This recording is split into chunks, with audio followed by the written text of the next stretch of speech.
Hello, everyone. My name's Cameron, and this is The Real Background. Today, I have joined with me Jesse James, proud owner of Jesse James Foods. Good to meet you, Jesse. Nice to meet you, man. Nice meeting you. So, um, let's start at the beginning, shall we? All right. What was childhood like for you? Okay, so What was growing that up, like? Growing up, I grew up like a hillbilly, for one. Okay. If you ever seen a real hillbilly that didn't wear shoes, that was me. I wore shoes to school, and we wore those shoes until those shoes were worn out, and then we got new shoes. We got new shoes. So we didn't wear the shoes outside of school or outside of going to the store. We didn't go. We went to Batesville, so we live Cave City, which is right down the road, 10, 20 minutes away. We went to Batesville once a month. Once That's a how month. much we went to Batesville. Yeah, when I was a kid. As we got older, we went more. But as a kid, it was like a privilege to go to Batesville. Okay, lived up on a dirt road. We had a gravel driveway. Running around on gravel out in the woods all the time. That was the background. Now the parents, they was partying a lot, or working a lot. So vice versa kind of thing. Uh, it was just a different kind of background than people are gonna experience now. Yeah. You know what I mean? So, growing up in that world, was there anybody that you felt understood you a little bit more? So out of everybody that was around, the only person that probably understood me was my grandmother, who lived on the other side of Cave City in an apartment complex. So I'd go over there after school a lot. If my parents were both working or something, I'd go there a lot. I remember there's a song, I can't remember the name of the song, but it says all day staring at the ceiling, making friends with shadows on my wall. You probably know this song. If I listened to it, I probably would definitely remember it. So when the song came out, it was early 2000s, and I was listening to the song, and I told my grandma, this is an awesome song, you should listen to it. And she looks at me and says, does this mean something to you?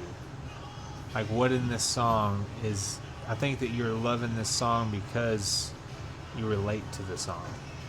That's pretty much what she was trying to dig out of me by being a grandma. She wasn't that direct about it, but absolutely, it was lonely as a kid, and for me, because I didn't socialize with people. I didn't know how. I socialized with animals.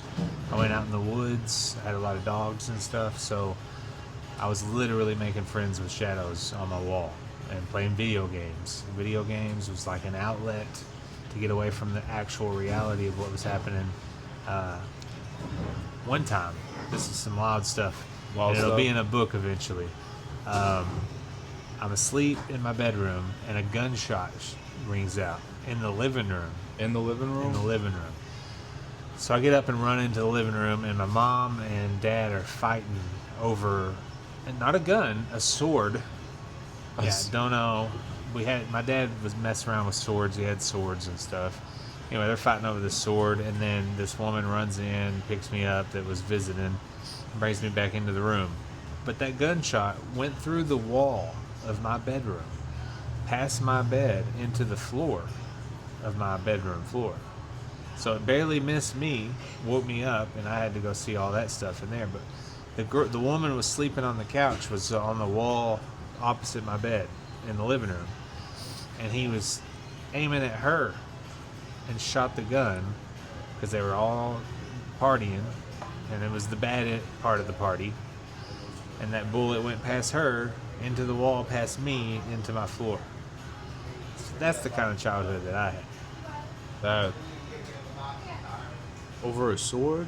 I don't know what they were fighting over. I think... Was it like some samurai? Or? No, I mean, Dad had just swords that he found at the antique shop, stuff like that. He just bought silly stuff whenever he wanted. I think what happened was she's asleep on the couch. My mom says something to the extent of, like, jealousy. Yeah. So my dad tries to prove a point by shooting at her. And then he ended up leaving for her months later. So my mom was right in what she said, but his justification or matter of changing her mind was insane and almost cost me my life as well as the other girl's life. But I didn't know there was a bullet hole flying past my head. I just knew I heard a gunshot, and I ran in the living room and saw a confrontation. But later I learned that gun shot through the wall right beside me. So that was... Oh man, that's wild how even if it just hit one of you, her, you, how that could have like probably changed. Yeah, it would have altered everything. And had it hit me, it would have been worse. If it would have hit her, it would have just changed the way I was upbrown from there, probably. Because I wouldn't have been around my family, I'm sure. Yeah. But we lived without electricity a lot. We lived without water a lot. We had... I talked to you off camera about this at one point.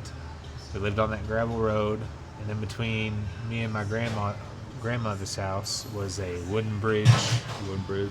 So I'd have to walk across that wooden bridge and try not to fall into it and stuff. But she had electricity and water and cable, and we had Channel 6 and Channel 8, and sometimes water and sometimes not. So it was like a different world living down here, and then I'd go visit my granny and be in another world, you know, which might be normal to some people.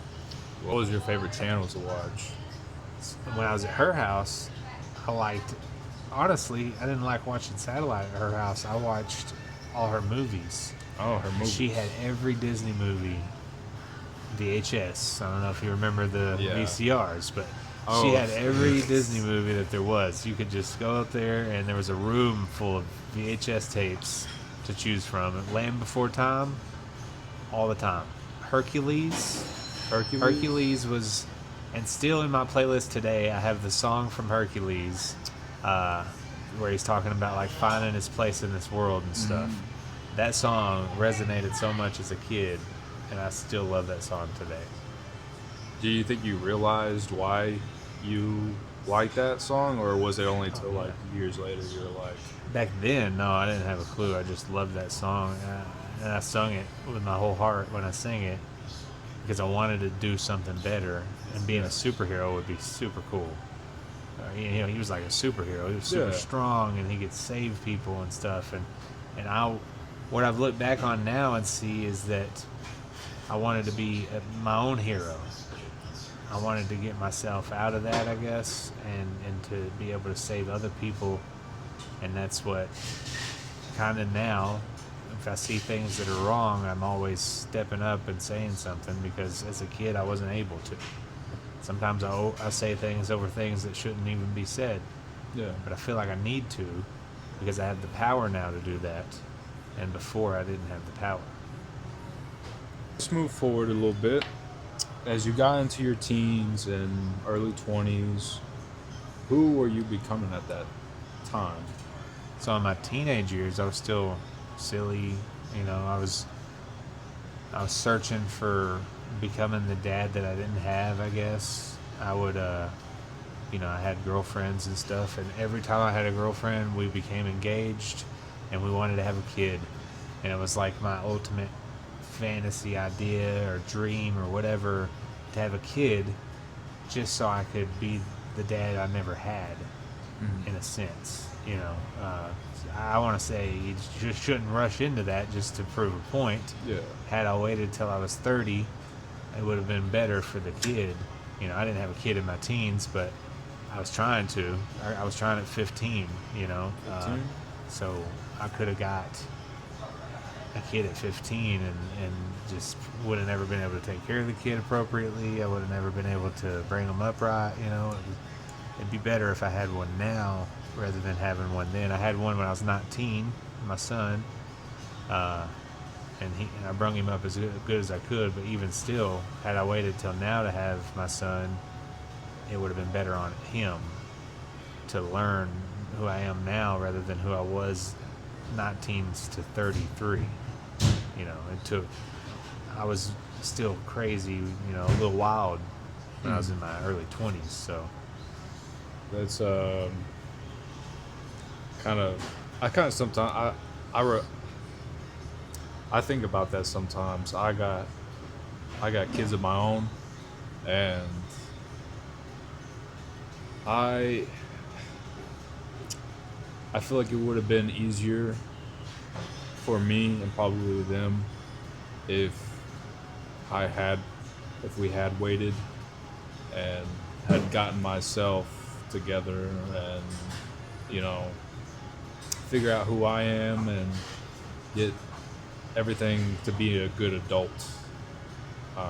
Get that straight out.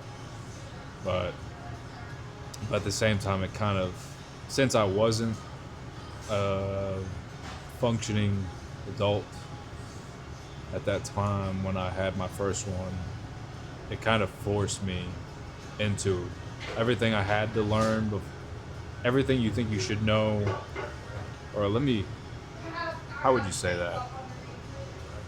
Because you're never really ready to be a parent, Yeah. but you can be better off. You can have a better foundation, of course. I didn't have a better foundation, and having her, my first one, she really kind of opened my eyes a little bit and was like, wow, I need to get my life together. Yeah. And start taking this a little bit more seriously. And that I think that's one thing that's been very helpful because because your life's no longer about you. Yeah. A lot of people have a kid and don't realize that. That's not- true. Man, it's because I've heard some stories about that where, like, what was it? There was this guy. He was working on the oil rigs, and he was at a bar one time and met this girl, and 10 years later,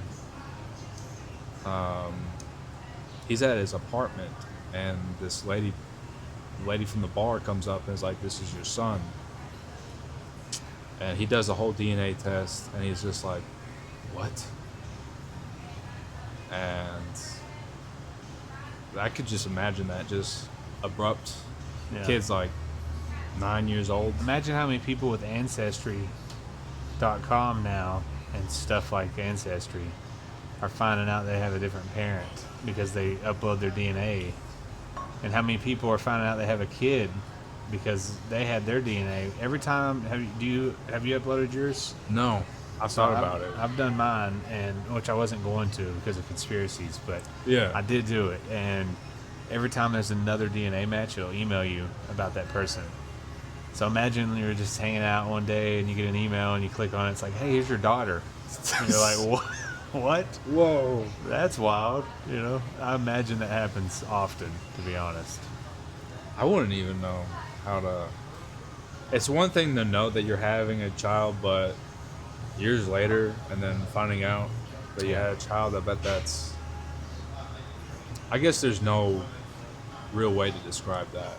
I guess you kind of just gotta be in that moment. You miss a lot, and you don't even realize you're missing.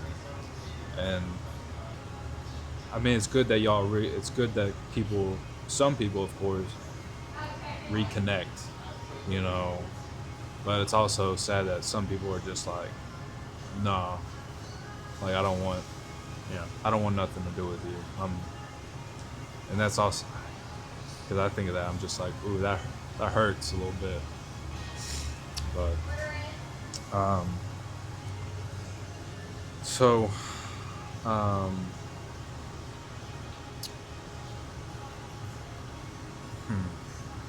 when We can go back into the teens thing, and you can edit that if you want to do that. oh, that's fine. So in the teens, I wasn't just doing that, So Yeah. I didn't smoke weed or anything in my teens, but yet I was always accused of being a drug dealer.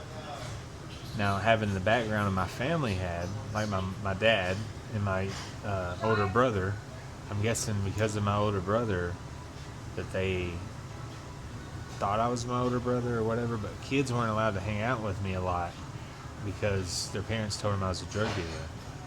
And I never in my life tried drugs until after I got out of school. So in school, I wasn't really able to pay attention, but I was real silly. I was always cutting up and stuff. I'd skip classes to go to a radio class because I'd rather be there for entertainment and to be on the radio. And but all that time, people had this vision of me that wasn't even factual. And I had an anger issue, so that was factual. I had an anger issue, and I'd get angry with people for accusations, and I would just blow up because I was being accused of all this stuff that wasn't factual at all. So a lot of the teenage years was just me being silly and fighting back against just made up stuff. And I talk about one of the reasons in this book that I was so mad was because there was sometimes I'd be accused of something that happened to me, and that really upsets a person when they've been, something's happened to them that's not right, and someone else accuses you of doing the thing that happened to you. That messes with your head, But as I grew older, I've forgiven people and gotten where I'm not just blowing up about stuff. But younger years was anger, a lot of anger for my childhood years. Was there like a teacher or faculty staff that like saw you? Like they were like, this kid is not as bad as people. Yeah, so Coach Smith in middle school, Coach Smith is a cool dude. He comes in here sometimes and I think I remember Coach Smith. Bald dude, big buff guy. Yeah. He gave everybody whoopings if they was getting them. There was times where I was getting whoopings 3 times a day for days at a time because you can only get 3 legally a day. 3 legally. But the dude was super nice. And there was times where nowadays I would have went to juvie or I would have been kicked out of school. And instead he would just have a conversation with me. Yeah. And I know there was one day where I was wrongfully in school suspension for defending myself against someone else. Never even fought the dude. I just held the dude down because we were in an altercation. So that guy who started the altercation goes for half a day of in school. And then I went for half a day with him, and he was supposed to be out of school suspension. Anyway, the next day he's back in class. I'm not. So I just left in school suspension. I'm not doing that. The principal wasn't there to speak to, so I just left. And then the assistant principal or the assistant office worker comes looking for me, and I joke about her when she's standing there freaking out. I was just joking about how she was losing it and needed to calm down. And when I patted her on the shoulder, she slapped my hand, and I freaked out. I lost it. I screamed at her, belligerently angry at this lady, and she was afraid for her life. So the principal, instead of doing something like calling the cops, took a walk with me, and he said when he was in college he was hot-headed too. Mm-hmm. And his professor asked him this question. He's going to ask me, or it wasn't a question, he told him this thing he's going to tell me, don't fight the midget, was what he said. Don't fight the midgets? Yeah. And when I was a kid, I thought that was funny. But he explained it. It means don't fight over the small stuff. That doesn't matter because there's a lot of small stuff. Yeah. You're fighting all the time if you're fighting over small stuff. So fight for the big stuff. Don't fight the midget. So, even to this day, I think that. There's times where I don't listen to it, but even to this day, I think about it. And I talk to him about it a lot when I see him.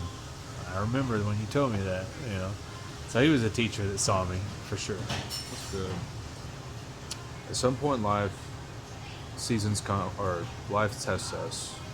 What season would you say was the hardest for you? After my first wife. Yeah. She had left me for this dude that she was working with. She had not worked the whole time we were together, and she got a job and everything. She ends up leaving me for this guy. And I was there in a time where I was trying to be a minister and trying to follow God and everything. And that's all happening. And I'm doing what I feel is right for God, and I'm putting God first. And then my wife tells me that she's leaving for this other guy. So at that point, I turned my back out of anger toward God. and I start living the way I want to live, back to what I was wanting to do, whatever it was, And that lasted for a long period of time. But in that time, there was one day where I was supposed to. My plan was I was going to go meet up with them because they were in a hotel. And I knew. They told me they were at a hotel, and I'm driving to Batesville.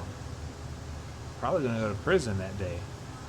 And a woman had flipped her car between here and Batesville, or between here and Cave City. Yeah. And so I decided I'm going to help this lady and not worry about that, even though I'm furious because there's a woman with a flipped car. So I Like get out. completely just. Yeah, I was flipped over in somebody's driveway, and I get out, and me and this other dude helped her get out of her car, and then we made sure the cops came and everything. And by then, I was just, I'm gonna go home, and I didn't go to that hotel. So life was testing me then, but I overcame that because of a crash, and then she ended up with my son, and there was a lot of situations where he shouldn't have been in, and my whole goal was to not let my kids see the things I saw. And then I talked to DHS, and DHS knew the circumstances and didn't listen to the circumstances, so they ended up with custody, sort of. I mean, she had short-term custody, and then it's not a good thing, but thankfully she ended up moving away to California and leaving my son with me. And then she lived on the streets in California and everything. I got full custody of my son. But during that year or so where I didn't have my kid was hard because I had him from birth to then, and I was the one trying to be there for him, and I didn't have him. I lived alone for the first time then, away from my family, so that period of time was bad, but I had a friend, and if that friend hadn't have been there, I don't know how that time period would have went. 'Cause, in situations like that, you think, my family did drugs. Maybe they did drugs to forget. Maybe they did these drugs so they wouldn't remember the pain, and that's why they forgot me. I had those thoughts, but I never ended up even trying the drugs, but I had a friend. I think if I was alone, that could have went a way different way than it did. So that was a very hard season. But was your friend, was he or she, were they on the straight and narrow? Were they? Yeah, so we worked at a restaurant together. They was a server, and I was a dishwasher at the time, and we would hang out, and we were like best friends, and they would come to my house every single morning with coffee for a year, every day. Every day. And then I'd go over to their house and hang out with them and their husband and play video games with their husband, and we'd drink sometimes and stuff, but I didn't have friends. Just like now, I don't really have friends, and when I was a kid, I didn't have friends because I was never learned how to socialize. Yeah.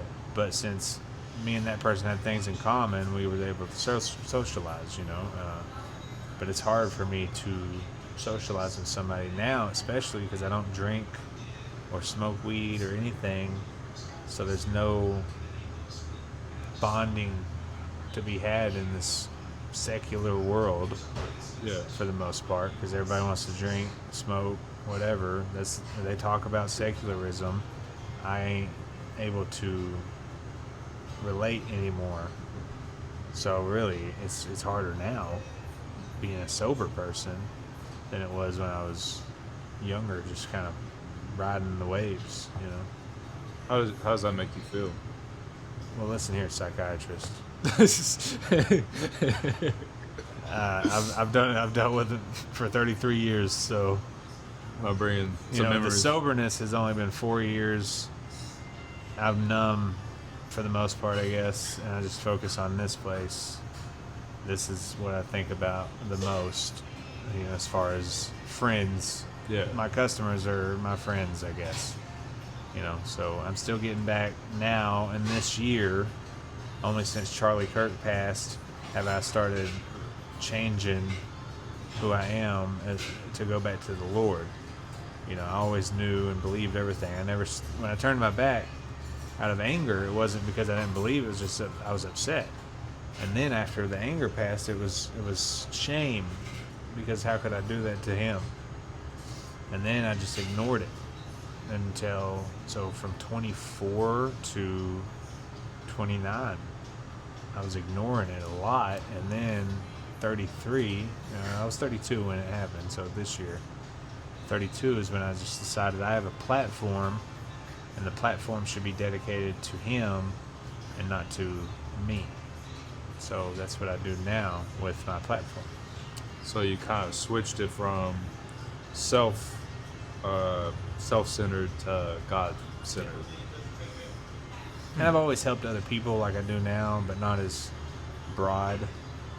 I had no money growing up. I had no money up until 4 years ago. I didn't have anything. And 4 years ago, I was 30 pounds bigger than I am now, beard down to here, hair down to my shoulders, alcoholic, living in the woods, still being a hillbilly, working at a restaurant as a line cook just because I like to cook, living on $20,000 a year, and then I sobered up, started changing, started working harder, making more money, and now I have the money to do things for people that I couldn't do prior. And before, I used to, if I had money, I'd buy my friends, like, oh, you drink, I drink, I'll buy the drinks so that way we can hang out and you'll be my friend if I buy things for you or with you. And they never did stuff for me, I just did stuff for them. Or even younger, video games. I buy a video game for you and me so we can play them, so I'd have friends. Well, now I have the money to help people. I have the money to give back. Yeah. To tithe and to give to God what is God's, which I've never done in my life. And no matter how much it is, I'm giving him what it's supposed to be and helping people because that's what we're supposed to do. And I'm not doing it for a publicity or for a look. I'm doing it because I have the money now, and I might even get some backfire on doing it because some people that I'm close to don't believe I should, but I'm doing it because I know it's right.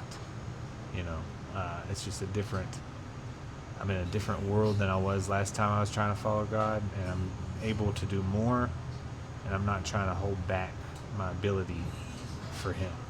When did things start turning around for you? When did you're going through the season, and it's how long was that span for you? The span of the really bad, I'd say about a year or whatever, and then I was by myself, but I had that friend, so that wasn't a terrible.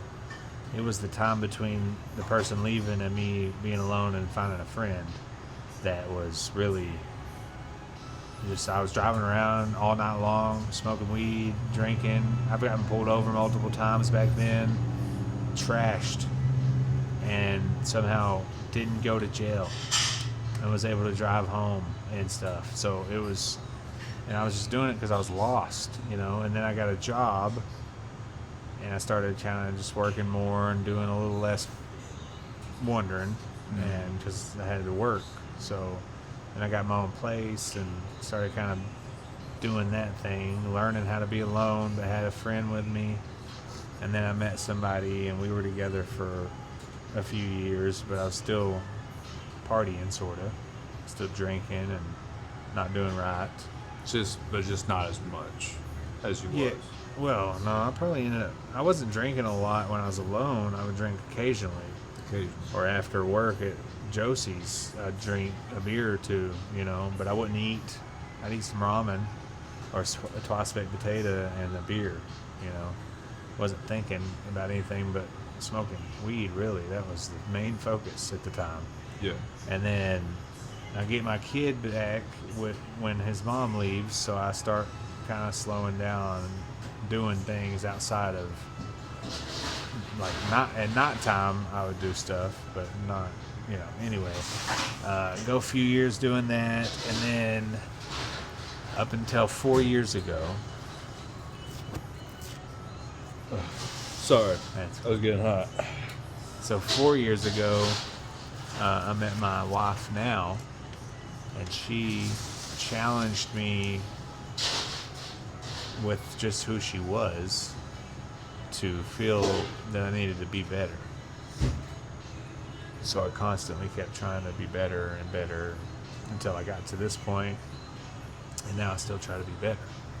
When you say she challenged you, was she like, hey, something's got to change, or where I can't do this?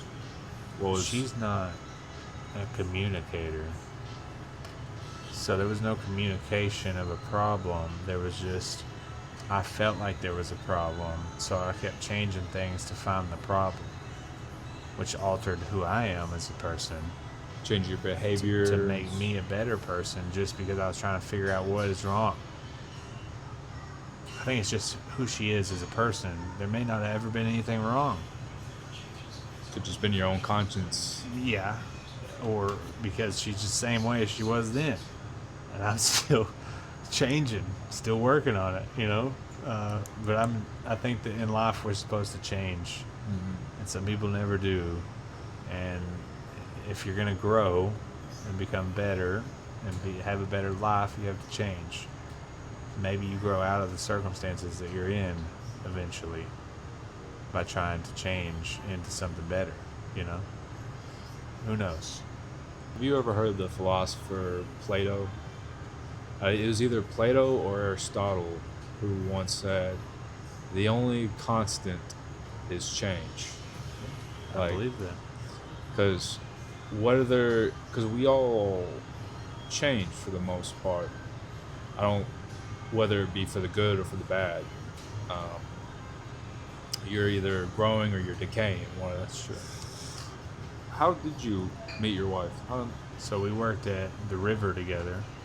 I was a line cook and she was a server, and I was drinking and stuff. And one night we went out to drink, me and her and another server, and I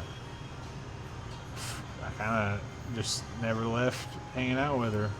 Like I had my own place and stuff, and I would go home, but I would hang out with her every day. And she was the type of person that was the people I was scared of, because growing up I wasn't around people who were normal or steady in life, and I was afraid of that steadiness. So I'd stay around her, but I wouldn't talk a lot. And for me, that was not normal, because I'm a loud, obnoxious person. And so later, when she learns I'm a loud, obnoxious person, it wasn't like that at first, because I was too scared to be that person, you know? If it hadn't been for alcohol, I would have never been around her. I would have never even talked near her, because the alcohol had to give me the courage to talk, you know? And you know, that's just how. And so we both drank a little bit at the beginning. I drank a lot at the beginning, and then she quit drinking, and I quit everything all at one time, smoking cigarettes, weed, and drinking, and started exercising and working. That's what I ended up doing. Was that hard, just dropping all of that? Yeah, it was hard. It was psychotically hard at times. It felt like I was gonna just blow up. My mind was gonna explode sometimes, but I felt like I had to do it, or I was gonna have nothing. I don't know, in my head I was gonna have nothing if I don't do this. I will have nothing if I don't make it better. And so I felt as if she was all I had for some reason. And I know I had my mom and my family. I've had that. But I felt like she was the only thing. And so I had to make her happy and change who I was to be that person to make her happy. I'm not promoting changing for somebody. Mm-hmm. But if you're a terrible person or a bad, change for a person maybe. Not for yourself. Like, I think that's important, change for yourself. Ultimately, it led to me changing for myself. When I saw how good one thing was, and even though it didn't make a difference, I was like, what else can I do? I didn't know I could get to this point. So let me try something else, and let me keep going. And it went to, I can have multiple jobs. I can make more money than I've ever made in my life. And then it led to, I can start a business. I can, even if it's from home, and make my job still and take care of people, because I was doing home health. And so I was doing home health, working my business, and delivering food and stuff for DoorDash all at the same time. And then working at a restaurant at one point. I was still doing the business and working at Mazio's at one point. I had an injured back, so I couldn't stand for long. So that was helping to be doing my own business, kind of, you know. Yeah. And I learned that I could do all those things, and then I was able to open this place. Now when I look back on it, whatever might have led me here, whatever the pushing factor was, it's God's now. I don't know if it was God wanted me to be here for this moment, but it's all His. You know, I'm not here without Him. At the time, maybe something else was pushing me here. Strife or whatever it may be. But He has it now because everything ultimately belongs to Him. Things are looking good for you right now. What's something... Now, you're saying right now, let me say something real quick. Okay. I've seen businesses start out and shoot to the moon and then crash, like Dogecoin. Dogecoin? You know, Dogecoin started out really good and everybody was super hyped about it, and it shot up there and then it crashed. Businesses do the same thing because you feel like your goal is this one thing, and then when you get to a corner where that thing ain't working, you just give up and crash. Life's full of turns. You got to constantly change, just like real life, but you got to constantly change your business idea to make it work, or it's never going to work. I didn't want to do this. This wasn't the plan. I'm doing it. It wasn't any clue that I was going to win an award, but I've done that. I like to go to the awards now. Never in my life did I compete because I didn't want to compete.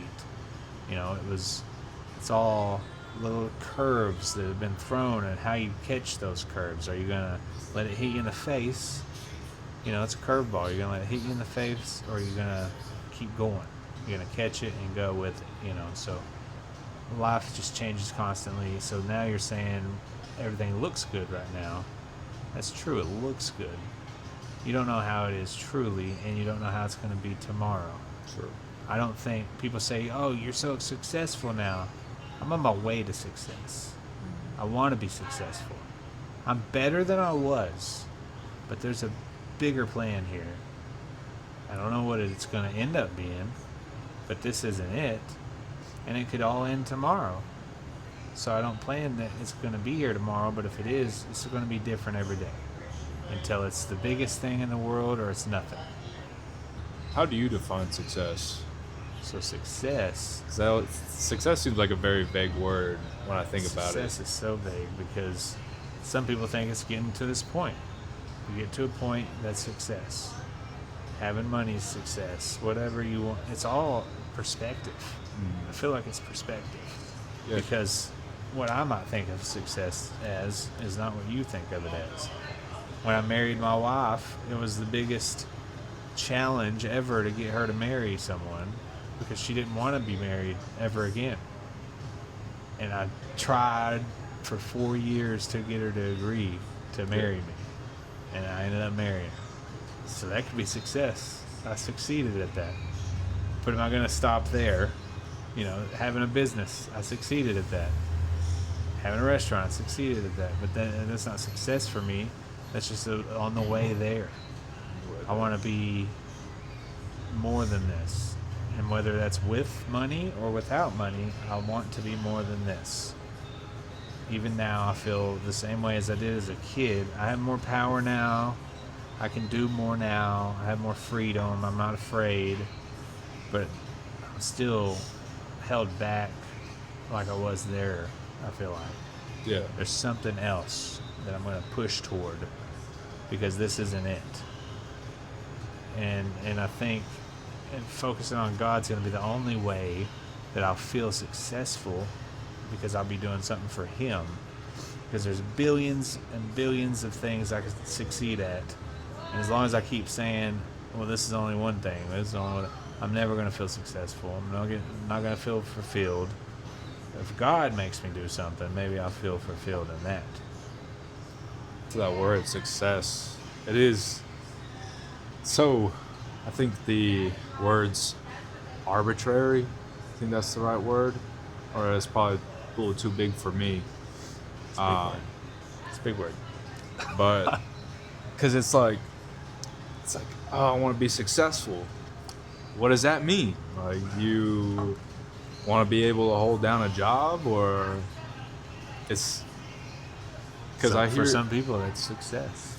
Because I've watched videos of interviews with entrepreneurs specifically, and one of them will say, I just wanted $1 million, and then I got to $1 million,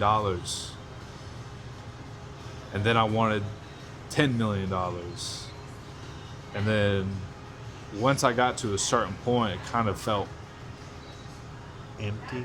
yeah, kind of just, I still feel the need to be successful. Yeah. And then Maybe that's what makes a successful person, is someone who, no matter what, still wants to be successful. Because, like, I'm here, and people sometimes are like, it must be really hard to get here. It had to have been hard. Thinking back, it wasn't. It wasn't hard. It's not hard. I feel like there's something harder that's going to be more successful than this thing. Like, you think about watching Shark Tank, they talk about, there was moments where they slept in their car and stuff. I don't think that they think that was hard when they look back at it. I think they think it was a challenge. But the challenge doesn't have to be a hard. The challenge is just a challenge to make you stronger. Is it hard? I don't know. Is it actually hard? What was hard was dealing with the divorce and stuff. Doing any of this hasn't been hard. Nothing since that has been hard, probably. There's been hard situations, maybe, but to do this was just, I've been riding it. I've been doing it. Just keep doing it, and maybe it'll be fine. Just keep going. kind of sounds like more like it was simple, but not easy. Kind of like It wasn't simple. It wasn't was simple. easy, it feels like, sorta. But it wasn't simple because changes kept happening and I had to overcome them. Had I tried this when I was younger, I would have never did it because a change blew me up. If a change in a plan happened, I was freaking out. I mean, even now, sort of, if I have a plan during the day and then that plan alters, I have to sit down and breathe for a second. But as a younger person, if something changed that was a for sure thing, I planned every bit of my day around that one thing. If it changed, I was a furious person because of that change, because I couldn't adapt. yeah. Now, being in a kitchen could have something to do with helping with that too, because things change all the time in a All the kitchen, time. and you can't constantly be getting mad. You got to figure out how to get past it. And so life's the same way as that. Like being open to being flexible or being open to interruptions. Yeah. Because I was kind of the same way before I had my kids, and even now, still kind of a habit. But every now and again, there's some, like, I gotta stop, like you said, take breather, and realize, adjust and adapt. I think it's good to have a plan that gives you something, a direction, Yeah. what we're gonna try to do today. Try, Try. because it might not be that. We might not get to that. We might have to do something else. Even now when I go to the job, we'll have a plan. Looks like it'll be an hour. But I've gotten a habit of being like, you probably want to add another hour to that because we got this problem, but then when we look at that problem, there's probably going to be Yeah. 5 different other problems Yeah. that we got. Expecting the problems. That's a good way to do it, for real. And Like every day I come in here, do I expect my employees to show up? What do you think? no. I don't expect any of them to be here. Any day. I used to just be like, everybody's going to be here. No, I don't. When they show up, I'm surprised.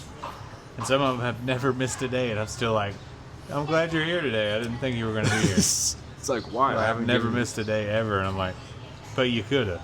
But you could could have not have. been See, here. see, there's a thing. See you all the could 5 have. people that ain't here? You're the one that is. And I didn't think they were going to be here. So you're here. That's good.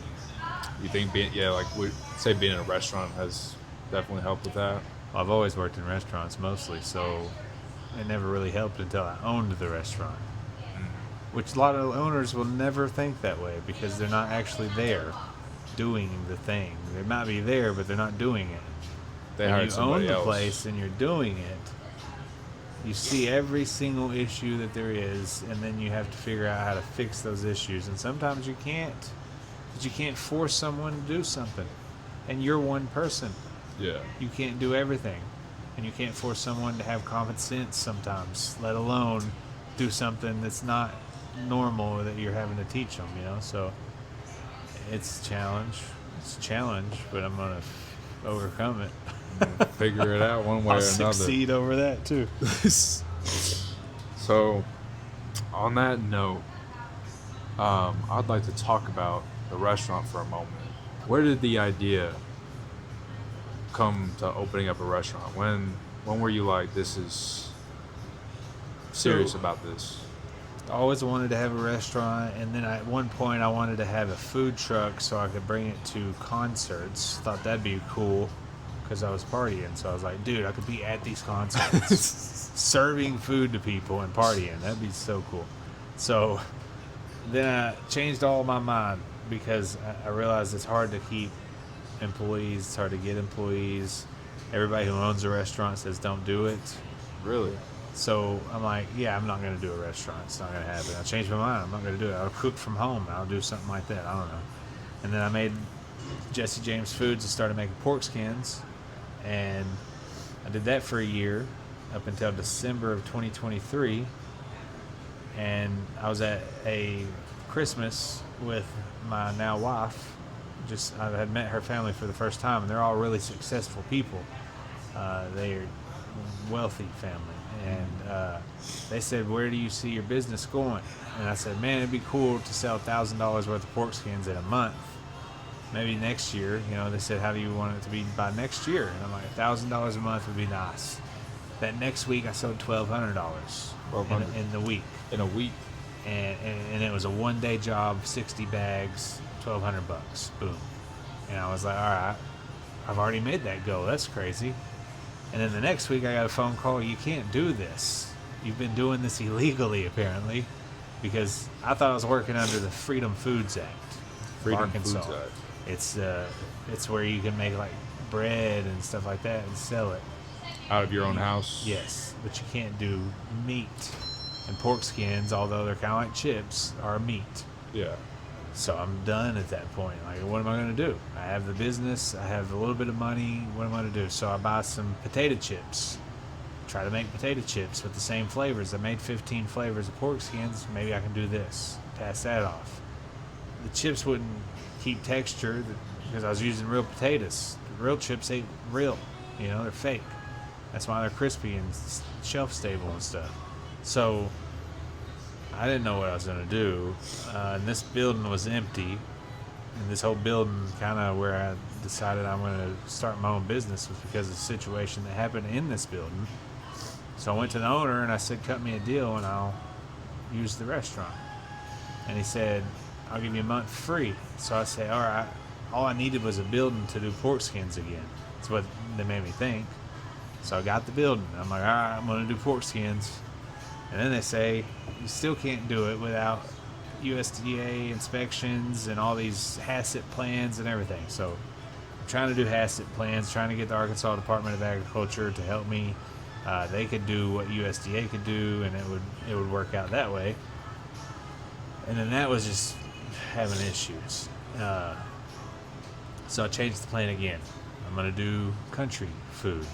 And then I didn't have the utensils to do that. So I changed the menu to sandwiches and wraps and burgers and salads. And I talked him into giving me 1 more month free. So I ended up with 2 months free. That 1 month before I opened, every single week I did a separate section of the menu for delivery to get feedback, and ended up with the menu that I had then.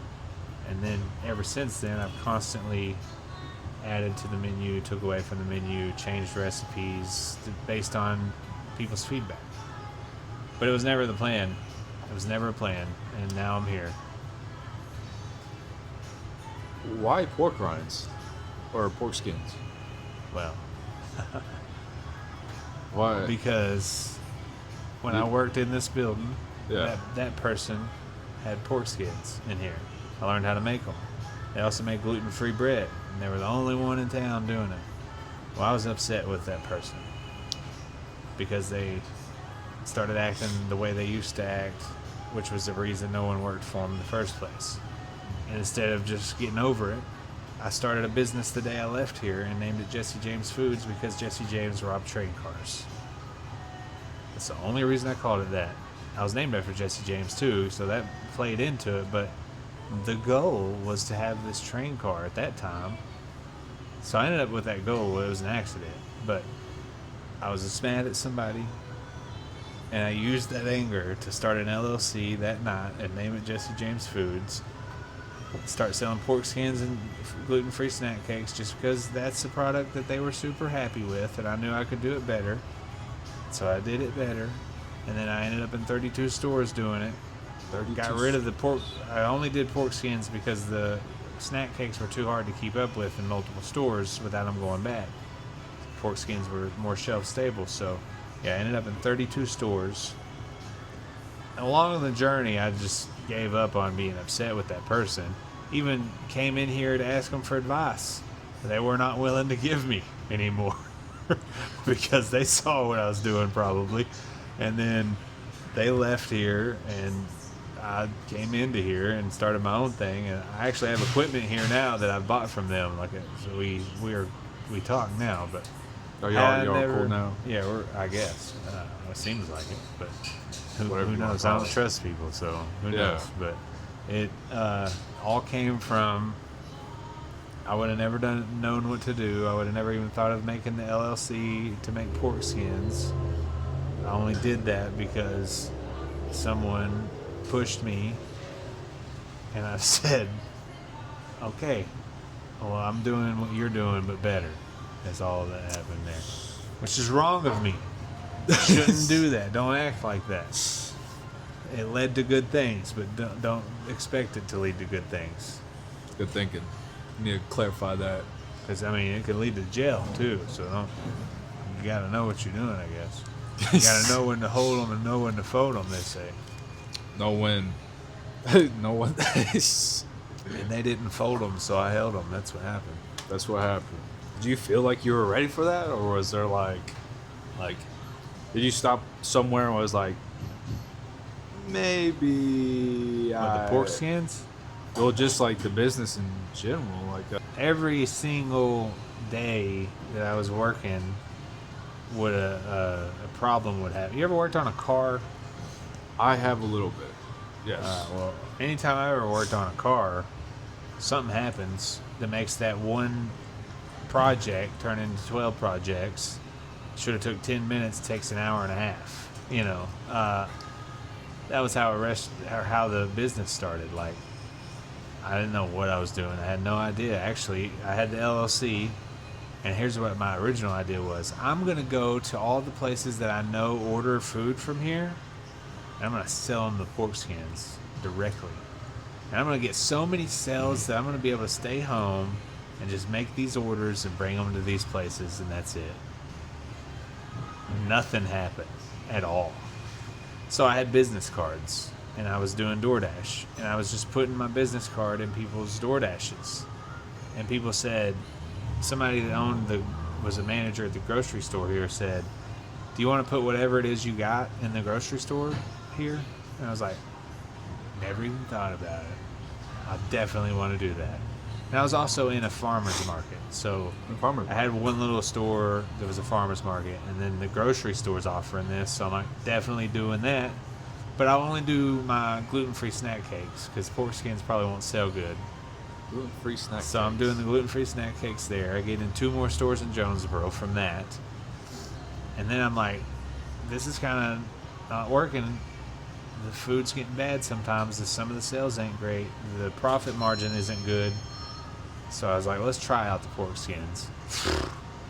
Pork skins exploded. And I'm like, okay, that's awesome. Let's just do pork skins then. Don't even worry about the snack cakes anymore. Pork skins. Then it's like, how am I going to keep up with the pork skins? How am I going to get bagged the pork skins enough? How am I going to get all these labels done? And I'm constantly having to figure that out. At one point, I hired somebody who I knew to come help me bag them. And that turned into taking longer having help. Really? So then I just did it by myself, and what I would do is dedicate a day to cooking all the pork skins, and I would have the big totes as big as this table. I'd have 6 of those full of 6 different flavors, stack those up in the house. Next day was dedicated to bagging them, and I would bag them all up, 600 bags or whatever. Earlier I think I said 60. It was 600 bags. And so I would, I was doing stuff like that all the time. But it started hard, and it wasn't seeming possible. My back was hurting all the time because I had a hurt back. But I was just doing it because I didn't want to not do something. I used to drink and stuff. I'd rather just stay busy, is what it was like, really. Did that help you stop when you dropped everything? I dropped everything before the business started. I just started working a lot, and yeah, I guess it helped stay busy. I still stay busy now. If I wasn't married still, and I didn't have this, honestly, up until Charlie Kirk's situation and me going back to God, if me and my wife had split up, I would have went right back to being a little bit of, maybe not as bad, but I would have drank again, and I would have smoked again, and still did this. But now I won't, because it's not right in the eyes of God. It has nothing to do with her anymore. It used to be her that kind of influenced me to be better, and now it's him. Amen. And he's not going nowhere. She could go somewhere. Who knows? It's happened before. Something could happen there, but he's still there, so now it's, I think, more permanent than it was before. It's like a realignment of it was this, and now it's something bigger. Does the restaurant represent something more than just food, to you at least? Like do you hold this idea of Cooking. this restaurant? Well, the idea of the restaurant is just a restaurant. It's a platform now that I'm using for God's purposes, but it's just a restaurant. It's if something else happens that works, then I'll do that. It don't have to be this. I love to cook, though, so I love that it is this because of the cooking. But as far as business, business is business. Move to the faith more. Would you say your faith has changed the way you do business or how you treat other people? What I'm doing with it now is what he wants me to do with it. Before, since I came from a poor home and my wife didn't, I was using business to supplement finances so that I could supply for someone who's used to having something supplied to them. Yeah. Now, that's not I don't care. I don't care about that. I want him to have his way with this place. Even if that means staying in this place. And to send me to Guatemala or something, whatever. Yeah. It doesn't matter. If I lose everything, I have him. I've had nothing before. And then I've had a lot. And it's in the Bible that I've had a lot and I've had nothing. I'm comfortable in either situation. And quite frankly, it's easier to have nothing. For me. Because I've had nothing for so long. Now that I have something, it's stressful to have something. When I was nothing, I thought I was stressed, but I wasn't stressed. I had nothing to be stressed about. Now I have everything to be stressed about, So I'm glad I came from where I came from, just because, this is a small building. I was growing up with small things. I'm able to make a lot out of a little, So learn to be resourceful. Yeah. And looking a little ahead in the future and a bit of like a reflection, what do you want to give to your family or your community that you're building? What is that? So, whatever this becomes, I want to hand down to my kid. So he likes cooking too. He kind of had that put in him by me or whatever. But maybe he'll be interested enough that he'll do this. Yeah. There's a million things I could probably do. Who knows where I'm going with whatever I've got going on. But if he can handle this someday, because I have him work for me now, he could just take this and do whatever. It'll be his. This will be the thing I can give him. And if he's successful with it, like I am currently, with the current success, because we don't know what success is, Exactly. he'll get out of school and be able to do more than most kids could ever have the opportunity to do. It's not a thing I'm going to make him do. If I have another opportunity and he doesn't want to do this, then this doesn't have to be here and I can go do that. It just depends on circumstance. But this is the goal of this. And the community part, I'm able to give back to the community whatever I can. That's something I like. And bringing a memory here that I've had somewhere else, an experience that I have when I leave town and go somewhere, that's something I really enjoy, because people here that stay here their whole life aren't going to experience it if they don't go to Mexico or to the Caribbean or whatever, or even Texas. There's stuff that I'm trying in these places that I'm bringing back here for them to try here, because they're never going to get out. Yeah.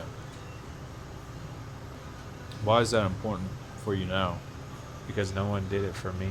A lot of this stuff is about no one did it for me, and I have the opportunity to do it for them. No one had that kind of stuff here for me when I was younger. Going to Jonesboro until 4 years ago was crazy. I went twice. I went to Little Rock once or twice. It felt like going to what now feels like going to Dallas. And even now, Dallas isn't hard to drive in, but I was scared to be on the interstate in Searcy. Yeah. Kind of stuff, you know. So if you're stuck here, like I get it, people get stuck here, and it will never leave here. You can see the world through here, food-wise at least. At this point, you've grown a lot. You've matured. You've been through the ups and downs. Is there anything that you would, if you could go back just for like 5 minutes to go tell your younger self, like either a piece of advice or anything, is there anything that you would say? Well, if you had that chance? So younger me wouldn't talk to me, more than likely, because I'm a stranger, and I'm like that scary, different type of person like I used to feel 4 years ago. I'm a business person, and younger me was more comfortable around drunks and alcoholics. So I would tell him everything's going to work out. You know, I'd tell him to buy Bitcoin as soon as he hears about it, and to save all of his chore money to buy Bitcoin when he hears about it when it's $100. So I would tell him that everything's going to be cool, though. Everything's going to work out, and to stop rushing everything. And just because something changes doesn't mean it's the end of the world. And to start exercising, too. Do that. Yeah. Do that before you're 29. That'd be good. Help me out a little bit. Yeah. Need some help.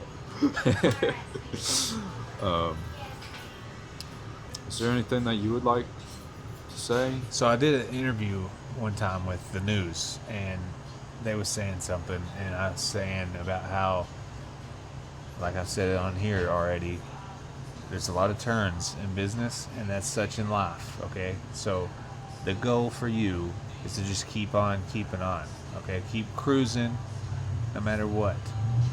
It seems hard sometimes. It gets hard, and if you read this, you're going to see that things get really, really hard, harder than you can imagine without experiencing it. and I'm here. And people that have gone through worse than me are still here. So just keep going.